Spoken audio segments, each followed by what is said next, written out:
clairement, cette personne-là ne va pas revenir vers moi, là, c'était weird. C'est là que je me rends compte que pour lui, c'est une insécurité. C'est un moment malaisant où il aurait fallu qu'un des deux parte, je sais pas. What the fuck? J'aurais pu frencher à la fin de la soirée et je peux pas m'empêcher de passer à l'action. Ça me dérange. Puis la première question qu'il me demande, c'est... OK, guys, je vais être bien honnête, là. J'avais enregistré une vidéo de 45 minutes, juste avant celle-là, puis j'avais oublié d'enregistrer le son. Fait qu'on va recommencer. On est à moi. Comme vous pouvez voir, je suis pas maquillée. Je sais pas si ça se voit, mais je pense que oui. Je suis pas préparée. J'ai pas de script. J'ai pas de sujet précis, quoique j'en ai un parce que j'en ai parlé pendant 45 minutes. Là, fait que... Mais aujourd'hui, c'est une conversation vraiment entre toi puis moi, entre toi et vous et nous, whatever. C'est pas comme une histoire, wow, j'en fallait absolument que j'en parle. OK, tu sais, une raison principale pourquoi je filme ce matin, c'est oui, de tester mon nouveau micro. Puis là, ben, j'ai compris déjà une bonne leçon qui est de passer sur record, tu sais. Mais aussi parce que je veux offrir un nouveau format sur ma chaîne que je vais reparler. Comme j'ai dit, cette histoire-là n'est pas marquante, OK? Mais moi, j'aime ça, regarder des gens qui comptent ou écouter des gens qui comptent leur histoire parce que ça me fait sentir moins seul. Puis c'est vraiment ça le but. Pour moi, c'est que tu te sentes moins seul. Parce que quand on se sent moins seul, moins différent ou qu'on a un problème avec quelque chose en particulier, quand on ne sent pas ça, ben l'inverse se produit. On recommence à gagner de la confiance en soi en normalisant ce qu'on vit, puis ça peut juste être bénéfique dans nos actions, puis dans nos pensées, puis dans la façon qu'on vit. Fait que sautons directement au sujet d'aujourd'hui qui est ce qui s'est passé hier dans ma vie. Hier, j'étais allée dans un bar. Premièrement, je bois pas depuis vraiment longtemps, en fait. Puis dans les 2 dernières semaines, j'étais en vacances, puis j'ai bu 4 fois. Puis le lendemain, je me sens complètement lendemain de brosse parce que mon corps est plus habitué à ça. Puis honnêtement, ça me tente pas qu'il s'habitue à ça. Puis aujourd'hui, c'est pas le sujet, c'est pas l'alcool, OK? Mais je veux juste faire une parenthèse parce que j'étais dans un bar. J'étais avec un de mes vieux amis, Alex, puis on parle et tout ça. Puis là, je vois un gars qui est cute, l'autre bord du bar. Progressivement, je me mets à avoir des pensées par rapport au fait que, ben, il faudrait peut-être que j'aille le voir, ce gars-là, puis que je dise allô. Cette pensée-là commence progressivement à m'envahir, dans le fond. Puis là, Alex me parle, mais je suis comme distraite par le fait que je regarde le gars, puis je me dis, genre, faudrait vraiment que j'y aille, faudrait vraiment que j'y aille. C'est comme si je vais pas voir ce gars-là, il y en a pas d'autres. Mais tu sais, c'est inconscient, là. Je me dis pas ça, là, tu sais, puis je sais que logiquement, c'est pas la réalité, là. Mais c'est comme si c'était ça. Puis c'est intéressant parce que dans les 2 dernières années, je me suis quand même libérée de beaucoup de choses. J'avais besoin absolument d'être en couple pour être heureuse. C'était une croyance très forte. Je faisais beaucoup de choses pour rester avec des gens qui étaient pas faits pour moi. J'avais tout le temps un gars quelque part dans le corner dans ma vie. Puis maintenant, je me sens bien seule. Je me sens bien avec moi-même, tellement que je pensais pas que c'était possible pour moi de ressentir encore ce genre de feeling-là.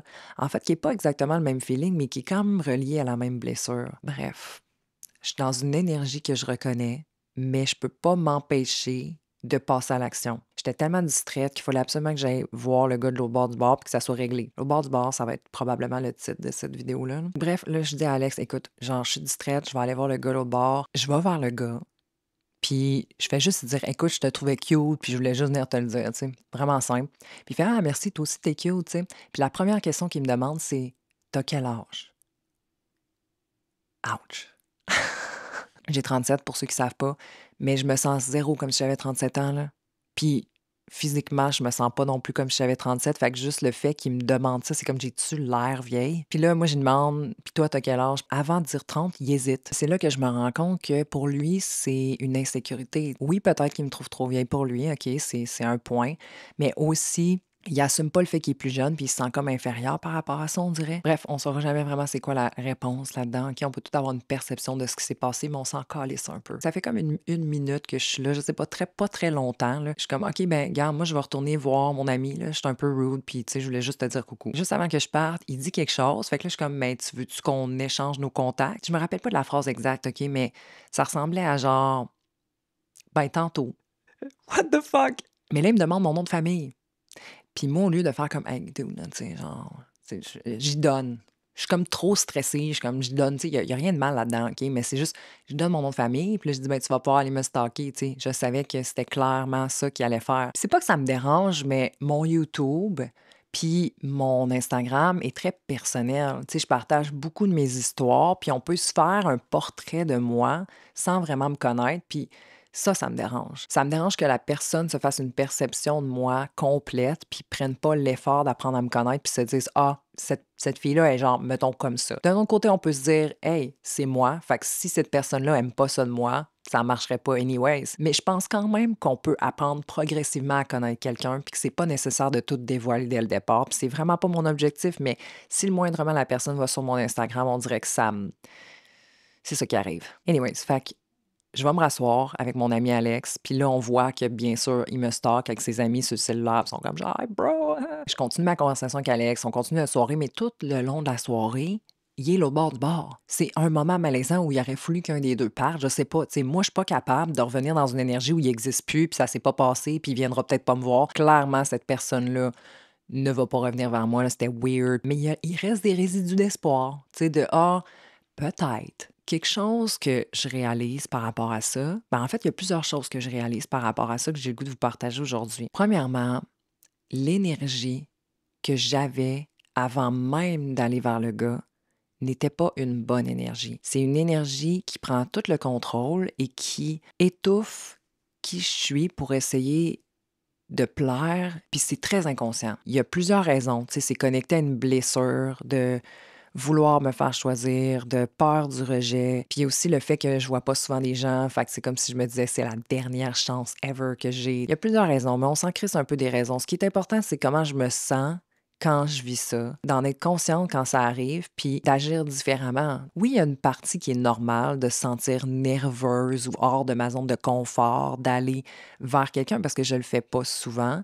Puis honnêtement, je pense que beaucoup de gens le font pas souvent, puis qu'on gagne à le faire parce que clairement, personne le fait. Fait que tu as l'avantage si tu vas vers quelqu'un, tout le monde est sur son sel, il y a personne qui prend les devants. Fait que tu as l'avantage, tu vas avoir plus de chances de rencontrer quelqu'un si tu parles aux gens. Puis mes pensées étaient très conflictuelles par rapport à ça, parce que d'un côté, j'étais fière de moi, d'avoir passé à l'action, d'avoir osé le faire, d'être sortie de ma zone de confort, de prendre un risque. Puis je me disais, tu sais, je vais avoir appris de ça, puis ça aurait pu marcher, tu sais, j'aurais pu frencher à la fin de la soirée. Mais il y avait une autre partie qui était plus comme, girl, t'étais pas dans ton énergie, t'étais pas bien, puis c'est pas sain pour toi de faire ça ou d'agir dans cette énergie-là. Dans mon cas, mon apprentissage, c'est plus de ne pas passer à l'action, de laisser les choses plus venir vers moi. J'ai passé des années à chasser et à faire constamment. Je suis une personne qui est beaucoup plus dans son énergie masculine que féminine. Je suis dans le doing constamment, je suis dans le contrôle, j'aime accomplir des choses puis faire en sorte que si je veux quelque chose, ça se passe puis c'est moi qui est responsable de ça. J'ai besoin d'équilibrer un peu plus avec mon énergie féminine